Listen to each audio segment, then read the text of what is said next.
Hello दोस्तों, video में हम बात करने वाले हैं ग्लैंड फार्मा के बारे में। क्वार्टर 4 के रिजल्ट कंपनी ने आउट किए हैं और क्वार्टर 4 के नंबर कैसे रहे इन सब के बारे में डिटेल में हम समझने वाले हैं इस वीडियो में। साथ ही साथ डिविडेंड पर भी हम इस वीडियो में बात करने वाले हैं। उसके बाद रिकॉर्ड डेट क्या है डिविडेंड की, उसके बारे में भी वीडियो में हम आपको जानकारी देने वाले हैं। तो यूएस मार्केट के अगर नंबर को हम देखते हैं तो यहाँ पर आप देखेंगे पूरे फाइनेंशियल ईयर के दौरान जो नंबर आए हैं, रेवेन्यू जो कंपनी ने यूएस मार्केट से जनरेट किया है वो 3038 करोड़ का रेवेन्यू किया है। अब रेवेन्यू को पिछले साल से कंपेयर करते हैं यानी फाइनेंशियल ईयर 24 से, तो रेवेन्यू आपको लगभग बराबर देखने को मिला है। ना कंपनी ने बहुत ज़्यादा ग्रोथ की है और ना ही बहुत ज़्यादा रेवेन्यू हमें गिरता हुआ नजर आया है। यूरोप मार्केट की तरफ चलते हैं और वहाँ का अगर रेवेन्यू आप देखेंगे तो यहाँ पर 2% रेवेन्यू साल दर साल कम होता हुआ नजर आया है। FY24 में अगर आप देखते हैं तो 1064 करोड़ का रेवेन्यू कंपनी ने जनरेट किया था और FY25 के दौरान आप देखते हैं तो 1047 करोड़ का रेवेन्यू कंपनी ने यूरोप मार्केट से जनरेट किया है। अब अदर कोर मार्केट जैसे कनाडा हुआ, ऑस्ट्रेलिया हुआ, न्यूजीलैंड हुआ, इन सब का अगर हम नंबर देखते हैं तो यहाँ पर आप देखेंगे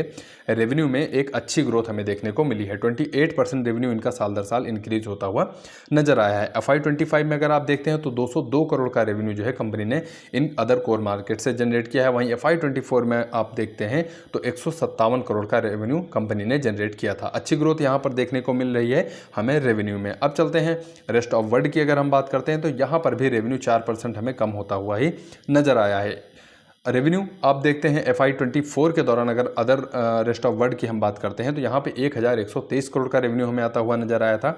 वहीं पे इस क्वार्टर में अगर आप देखते हैं इस पूरे फाइनेंशियल ईयर में अगर आप देखते हैं तो यहाँ पर 1080 करोड़ का रेवेन्यू हमें आता हुआ नजर आया है। इंडिया की अगर हम बात करते हैं तो इंडिया में अगर आप कंपनी का रेवेन्यू देखेंगे तो यहाँ पर 11% का डिक्लाइन हमें देखने को मिला है पूरे फाइनेंशियल ईयर के नंबर के दौरान। FY25 में जो रेवेन्यू आप देख रहे हैं FY24 से अगर कंपेयर करते हैं तो 11% का डिक्लाइन हमें देखने को मिला है। अब नंबर कंसोल बेस पे कैसे रहे अगर हम उसकी बात करते हैं तो सबसे पहले Q4 के नंबर आप देखिए Q4 के दौरान अगर आप देखते हैं तो 1424 करोड़ का कंपनी ने रेवेन्यू जनरेट किया है। अब revenue Q on Q compare करते हैं तो यहाँ पर इंक्रीज होता हुआ नजर आया है, लेकिन रेवेन्यू अगर Y ऑन Y बेस पे कंपेयर करते हैं तो रेवेन्यू कम होता हुआ नजर आया है। अब पूरे फाइनेंशियल ईयर में अगर आप जाते हैं तो रेवेन्यू आप देखेंगे लगभग फ्लैट आपको देखने को मिल रहा है। तो रेवेन्यू आप देख रहे हैं पूरे साल साल हमें फ्लैट कंपनी का देखने को मिला है। प्रॉफिट की तरफ चलते हैं तो यहां पर देखेंगे प्रॉफिट मार्जिन 13% का रहा है Q4 के दौरान और 186 करोड़ का कंपनी ने प्रॉफिट किया है लेटेस्ट क्वार्टर के जब